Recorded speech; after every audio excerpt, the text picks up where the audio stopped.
Hey, welcome everyone. Welcome. I'm so glad that you could join me today on this snow day.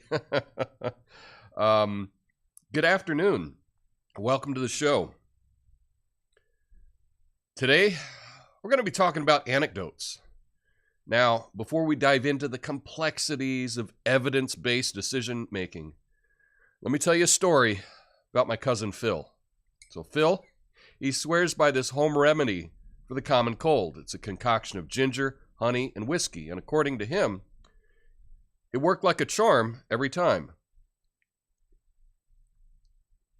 But let's be real. If you're drinking whiskey, you're probably not feeling the cold as much anyway. So this morning I tried Cousin Phil's remedy myself. All it did was make me feel warm and fuzzy and a little tipsy. In other words, I'm doing good, but my cold is still here. I mean, seriously, anecdotes, it's just one person's experience. It's like basing your entire worldview on your drunk uncle's rants at Thanksgiving dinner.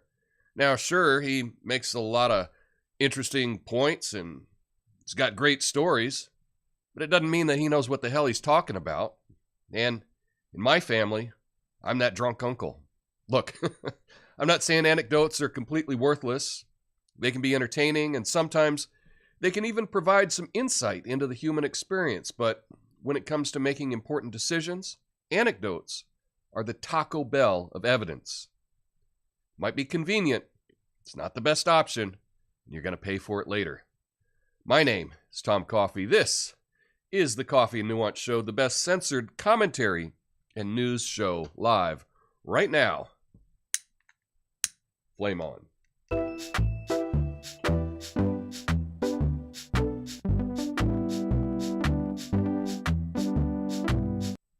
All right. Thanks, everyone. Got fire and snow in the chat. That is awesome. So glad to see everyone here today. Bit of a snow day for me. In Portland, we got 10.8 inches. Yeah. And this city is not built for that much snow. I did get up this morning and I did my usual trek around the golf course. You know, you can snowshoe the golf course when there's lots of snow. It's a lot of fun. I did make a drone video. Didn't get it quite ready for today, but hopefully I'll have that for you tomorrow. But yeah, anecdotes. What exactly is an anecdote? An anecdote is one specific instance about one thing. And often people will use this to make decisions, you know? And often it's a really dumb way to make a decision, you know?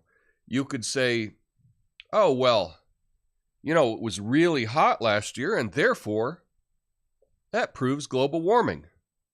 You know? Well, there may be global warming, but it's not because it happened to be hot last summer. Okay, it was exceptionally hot. That doesn't mean anything. That's an anecdote. That's one little thing.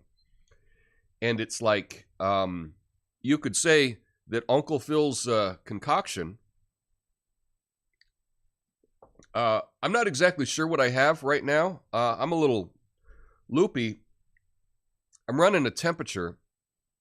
And if I just get better this afternoon, well, it was either Uncle Phil's concoction or it could be snowshoeing around a golf course. Maybe that's it. If you're feeling ill, snowshoe around a golf course because that'll make you feel better. I may relate it to this, you know, they call this a neti pot or a nose kettle. I did one of these. Oops. Right before. These are really good when you got, when you have colds or whatever I have. I don't know what I have. Bit of a temperature.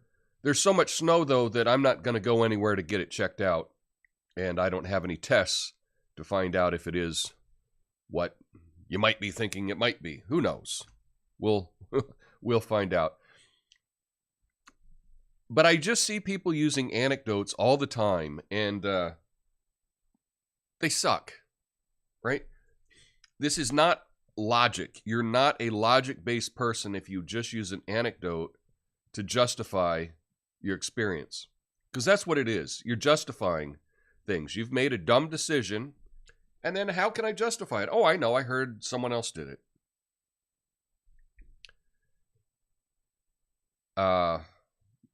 Yeah, do you have any examples of anecdotes that are just dumb?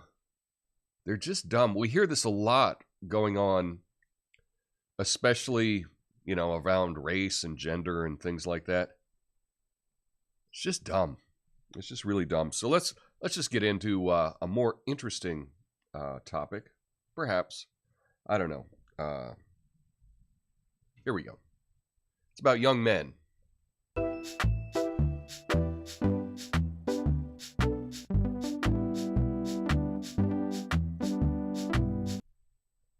So, recent studies show that more than 60% of young men are single, twice the rate of unattached young women.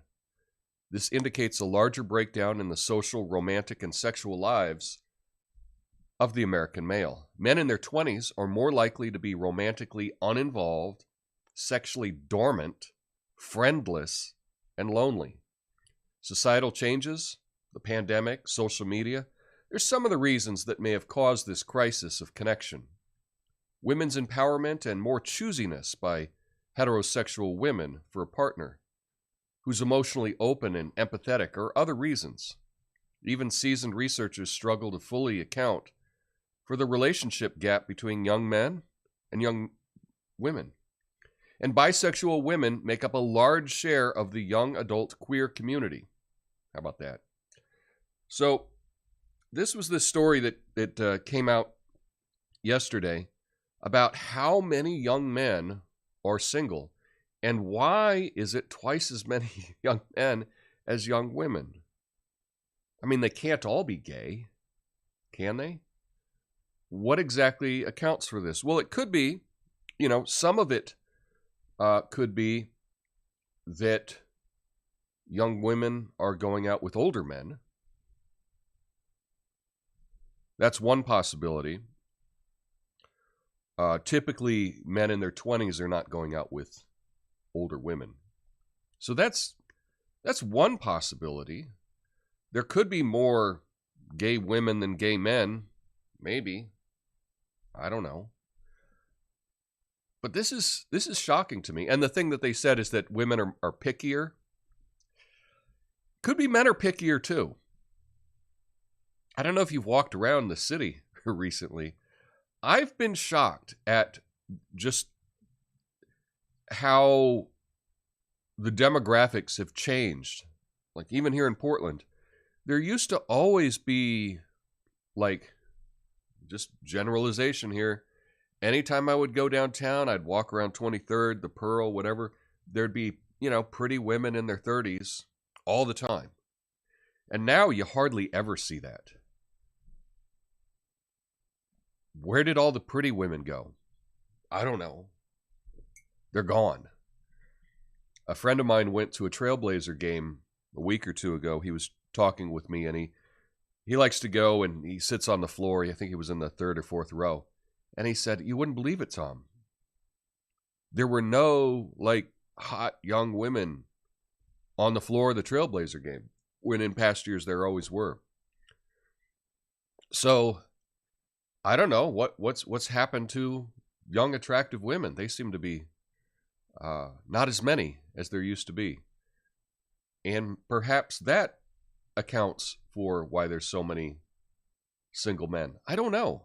Do you have any ideas? This is one of those stories that just brings up more questions than answers. So I just thought I'd throw it out to you. Why do you think there's so many young single men? It's not a good thing. Society doesn't do well when there's a whole bunch of young single men. That's a recipe for things not going well in your city. So what do you think? Why do you think that is? I will answer all of your comments in the after show after I play the outro. So stick around and I'll answer all your questions and get your feedback there. I appreciate that. But let's get on to another conspiracy, shall we say?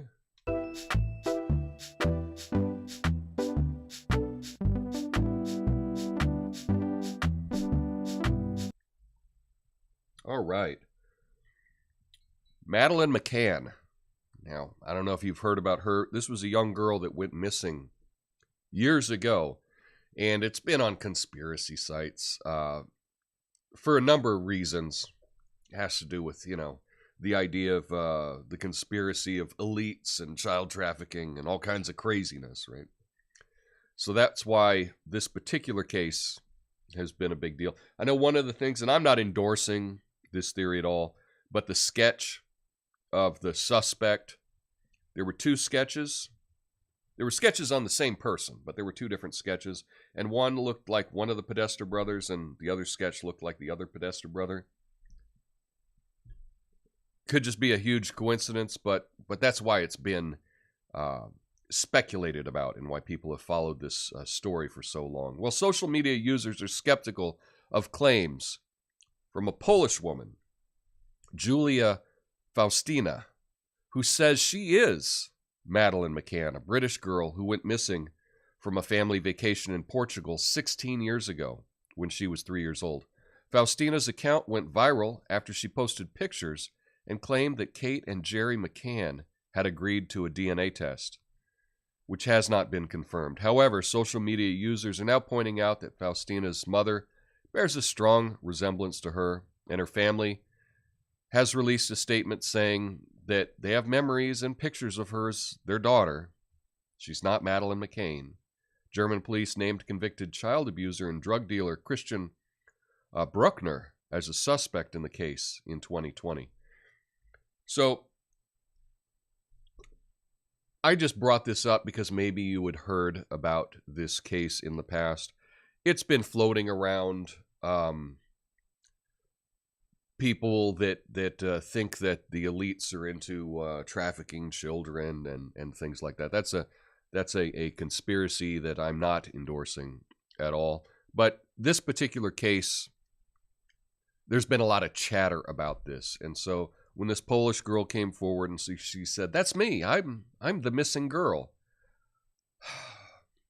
I don't know. It's disappointing that this even gets coverage in the press.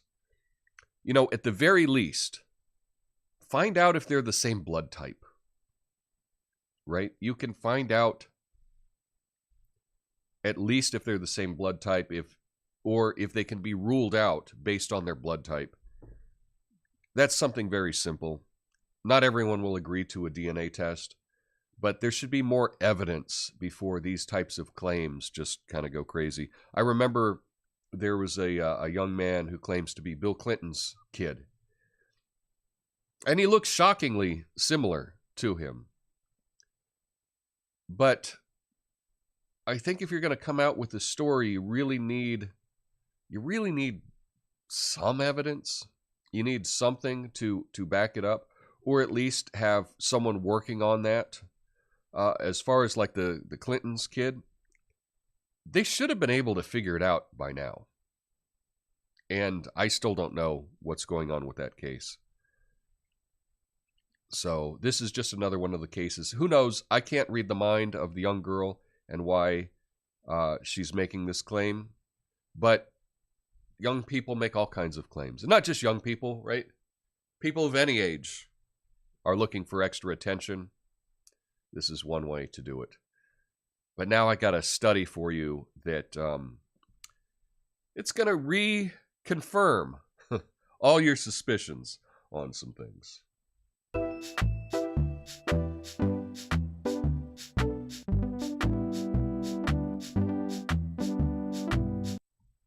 Yes. If you're smarter, you're less politically correct. This is a study now that can confirm your suspicions. Okay? Again, as always, I'll leave links to all the stories that I do in the description of the video. Likewise, I time code every story that I do, so if one of them you don't care for, you can just skip to the next. Obviously not while I'm live, but if you're watching a replay, you can skip to the next story. Just click on the time code in the description. So here's the study. It was conducted by researcher Louise Drehe, and colleagues found that people with higher cognitive ability tend to be less concerned about political correctness and more likely to support free speech. Shocker. The study surveyed 300 American adults using a test that involved accurately assigning words to pictures to measure cognitive ability, and then asked patients to give their opinion on statements related to free speech and political correctness. The results showed that there was a moderate positive correlation between cognitive ability and support of freedom of speech, and a moderate negative correlation between cognitive ability and concern for political correctness. The study raises questions about how the woke movement gains so much influence, despite the findings that those who embrace it tend to be less intelligent. So, there you go. You've got your study that will confirm everything that you think about woke people. That the more woke you are, the less intelligent you are. There is a correlation. Does that mean anything? I don't know. And I would hesitate to even co-sign this. I haven't looked at the study. I would like to see exactly what the p-value is there. What is, they're saying that there is a moderate positive correlation. We don't know exactly how much of a, what do they mean by a moderate positive correlation? It could be very little. So I would like to look at that study. But if you're happy that it reconfirms everything you think about being woke and being for freedom of speech, I would tend to agree. Just in my own gut. Freedom of speech is for smart people, and dumb people don't want people to share views. I think there's a direct correlation. That's what I believe. I don't know that this study backs me up on it. But that's my personal opinion. Free speech good. Being all hung up on wokeness probably is a lot less intelligent. But that's just my take.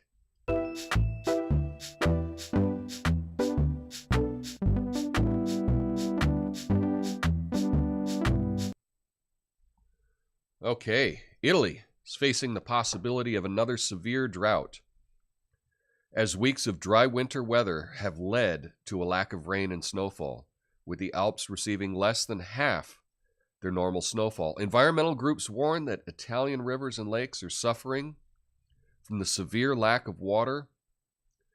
The Po, Italy's longest river, having 61% less water than normal at this time of year. Last summer, Italy declared a state of emergency in the areas surrounding the Po due to the worst drought in 70 years. Venice is also facing unusually low tides that are making it difficult for gondolas, water taxis, and ambulances to navigate some of its canals. Have you been to Venice? Now, we talked about anecdotes at the top of the show, and this is an anecdote, right? Some people will say, in Venice, they don't even have the gondolas. They don't have the water taxis anymore. It's all run dry. This is because of global warming. This is because of climate change. It might be. But this is just one anecdote. It proves nothing. It proves absolutely nothing. There may be reasons for it. It may be evidence of climate change. Perhaps. Maybe not. But people will use this as an anecdote to talk about how bad things are now. But even in that story, it's like, oh, it's the worst it's been in 70 years. So what you're telling me is that 70 years ago it was worse than it is today?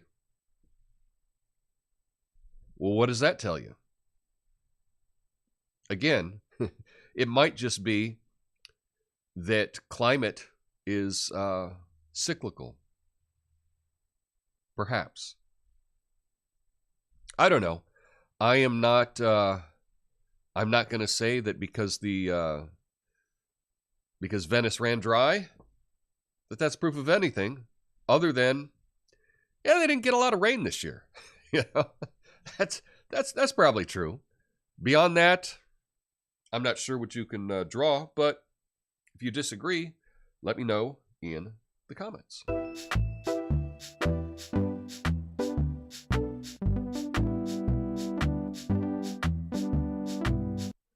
And I'm talking about some economics again, and the reason that I try to bring these stories to you is because I know that for the most part you're not getting this anywhere else, and I think that this is a really important story. Iraq's central bank has announced plans to allow direct settlement of trade with China in yuan for the first time. Previously, Iraqi imports from China were only financed in US dollars. This move is aimed at improving access to foreign currency and addressing the dollar shortage in local markets. As part of the plan, the central bank, yikes, may increase the balance of Iraqi banks with Chinese banks in yuan, or use its accounts with JP Morgan and Development Bank of Singapore to boost local bank balances by converting US dollars to yuan. This decision highlights the growing international role of the yuan as China continues to open up its financial markets and some countries seek to diversify their currency exposures. Now, the yuan, right, that is the Chinese currency. It's like our dollar. Currently, I think it's worth about 15 cents. A yuan is a dollar is worth about 15 cents, I think. No. I might have that backwards. I think $1 is worth 15 yuan. I think that's what it is. $1 is worth 15 yuan. So a little bit more than a nickel. What would that be? About 6.5 cents in my head, perhaps. But for the longest time, our State Department, our military, they would go after anyone that tried to do business in anything other than the US dollar. You know, world leaders have been taken out for less than that. Saddam Hussein talked about, oh, maybe we won't deal in US dollars. Uh-oh, what happened to him? Gaddafi, he wanted to have a currency to use in northern Africa that was not tied to the US dollar. I think it was the gold dinar. It was going to be a North African currency. You know what happened to him? They took him out in the streets. So, in the past, up until a year ago, any country that tried to do business outside of the US dollar seemed to get some democracy real quick. Things would happen in the local area that would be wanting to bring democracy to any world leader that tried to go off the dollar. But now, Iraq doing business in the Chinese currency, and the U.S. doesn't have a problem with that. It's really weird to me. It appears to me that the U.S. leaders want to destroy the dollar. I mean, I can't read their minds, but they're doing everything that you would do if you wanted to destroy the dollar. If you wanted to destroy the dollar, you would stop. If you wanted to destroy the dollar, you would allow everyone to do business outside of the US dollar. If you want to keep the dollar strong, you would strong-arm all of these countries and make them use the US dollar as the reserve currency. So there's been this shift that's happened since Joe Biden took office where the U.S. apparently doesn't care about having the U.S. dollar be the global reserve currency. I don't know why they're doing it. It doesn't make sense to me. It only seems like the goal is to destroy the economy. If you have another reason why they might be doing that, let me know, because I don't know everything. There might be a totally legitimate reason to, I don't know, run the U.S. dollar into the ground, I guess. So let me know what you think about that in the comments. I'll get to that in the outro. And for good news, I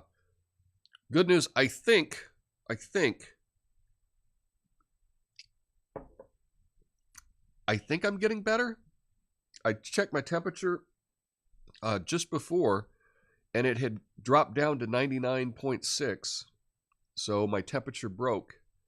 So I'm getting better, and that's good news. And we got a snow day here in Portland. I'll be posting a drone shot. It was very windy, so I'll be posting that. So I know that's not really good news, but it's good news for me. It's good news for me. That's all I got for you today. I really appreciate everyone. I look forward to interacting with you in the after show. So have a beautiful day, and I'll see you tomorrow with a Fact Check Friday live. Peace.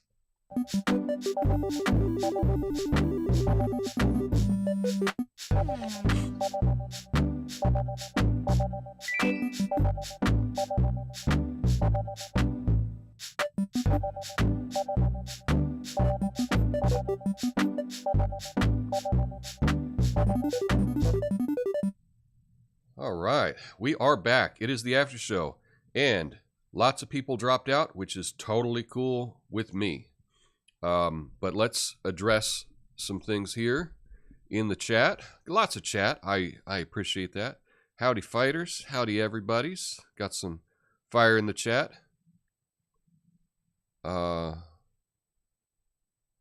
Send subscribers in our way. You will take your anecdote and you will like it. That is true. There is no drug as service when taken pure. I'm sure that's there's a lot of truth to that. Who cares what it is? Just drink more whiskey. Well, thank you, Tobias. This is obviously not whiskey, and I obviously didn't use a glass because I didn't want to confuse anyone at any of the platforms that I may be drinking live. But this is just a ginger honey concoction that I have there. Glad you made it, Lego How. That was an amazing intro. Am I the drunk uncle? I do kind of feel like I'm the that problem uncle in my family.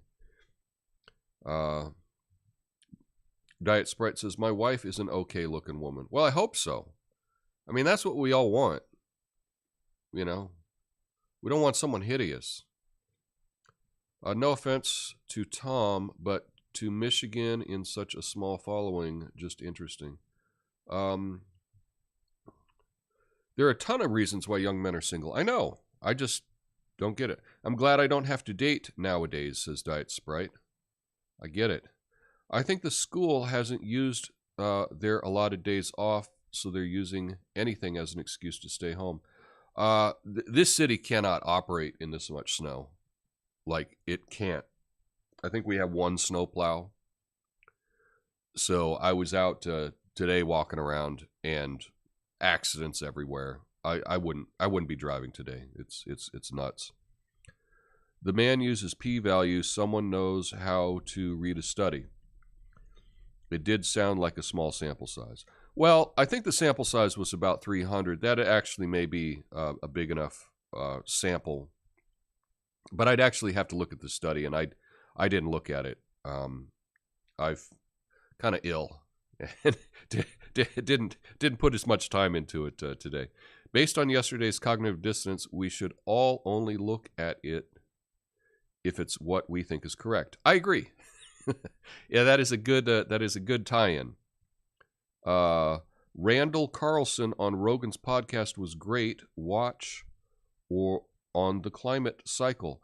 Thank you for the recommendations, Fireman 2032. You know, when people do make recommendations to me, I do try to check them out. So I will check out Randall Carlson. I don't know who that is, and I don't watch Rogan every day unless it gets recommended to me. So I'll give that a shot. I thought Vince was supposed to be underway by now. Okay. Venice was supposed to be underwater by now. Oh, no. No, if it was underwater, then that would, again, be an anecdote that would prove climate change, right? Yeah. Whether there's no water or there's a ton of water. Either way, it's climate change, right? Let's see. Howdy. PsyOps at its best. Lots of PsyOps these days. We got walloped with snow, too, here in Minnesota. Glad you're on the mend. I feel glad that I am on the mend. And I recognize, it's all relative as far as snow goes. I was in Albuquerque growing up, and there was lots of snow in the foothills or in the mountains there. Not a whole lot in the city. Occasionally they might get a couple inches. But they didn't have enough snow so that people got used to it. And that's the thing. If you live somewhere where there's lots of snow all the time, people get used to how to drive on snow. But like here, we don't get snow every year. Maybe every other year there might be a snow day or two. But it's not enough so that people have experience on how to drive on snow. So often it can be a lot more dangerous in places where it doesn't get as bad. It might be a lot safer in an area that might get 3 feet of snow, but anybody that's going out has chains and has experience and has the right equipment to be driving in that. But that's all I got. Hope we can see your Portland drone footage. Yes, I will. My goal was to have it as my intro today. didn't quite get back in time. It was really windy and it was kind of all over the place, but we'll see how it looks. Anyway, I got Fact Check Friday tomorrow. Thanks for sticking around. Thanks for hitting the like button. I appreciate that. There we go, 50 likes. And y'all have a beautiful day. Get well, and I will see you mañana.